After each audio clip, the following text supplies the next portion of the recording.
বন্ধুরা, পশ্চিমবঙ্গের প্রধান শস্যই হচ্ছে ধান। আর ধান চাষ করতে গেলে চাষি ভাইদের যে প্রচুর পরিশ্রম করতে হয়। আর বাঙালিদের প্রধান খাদ্যই হচ্ছে ভাত। তো তার জন্য চলো দেখে নেওয়া যাক। রাস্তার দুধারে দেখো গোবর দিয়ে ঘুঁটে মেলা আছে, কি অপূর্ব সুন্দর দৃশ্য। আর এই গ্রামে রাস্তাগুলো ভারী সুন্দর হয়, কাঁচা পাকা মাটির রাস্তা। সূর্যাস্তের সময় মাঠটা ভারী মিষ্টি লাগে। প্রথমেই ধান চাষ করতে গেলে যেটা দরকার হয়, আগে জমি লাঙল দিতে হয়। এইটা আগে এখন লাঙল দেওয়া হয় না, এটাকে টিলার দিয়ে মাটিটাকে এবড়ো খেবড়ো করে দেওয়া হয়।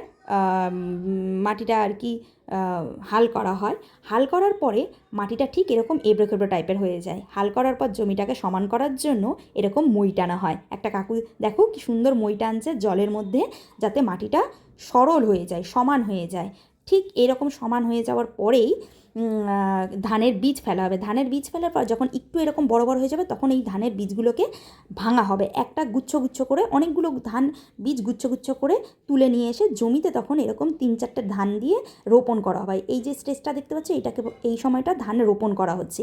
ঠিক এই রোপণ করাটা হবে ঠিক 3 থেকে 3.5 মাস পর, দেখবে একদম হাঁড়ি ভারী ধান ক্ষেত হয়ে গেছে।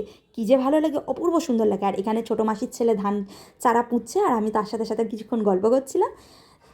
ওকে তাই জিজ্ঞাসা করছিলাম যে কী সুন্দর তুমি কাজ করছো, কী অপূর্ব সুন্দর কাজ করেছে। দড়ি টেনে টেনে এখানে পুরো লম্বা লম্বা করে একদম কাজ করেছে।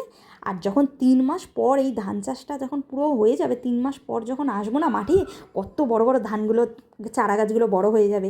আর ঠিক 3-3.5 মাস পরেই পুরো সবুজ সবুজ গাছগুলো তখন পুরো হলুদ হয়ে যাবে। ধান পেকে গেলে সারা মাঠ জুড়ে তখন পুরো যেন সোনা ফলেছে, সোনা। অপূর্ব দৃশ্য লাগে, দারুণ দারুণ লাগে এটা দেখতে।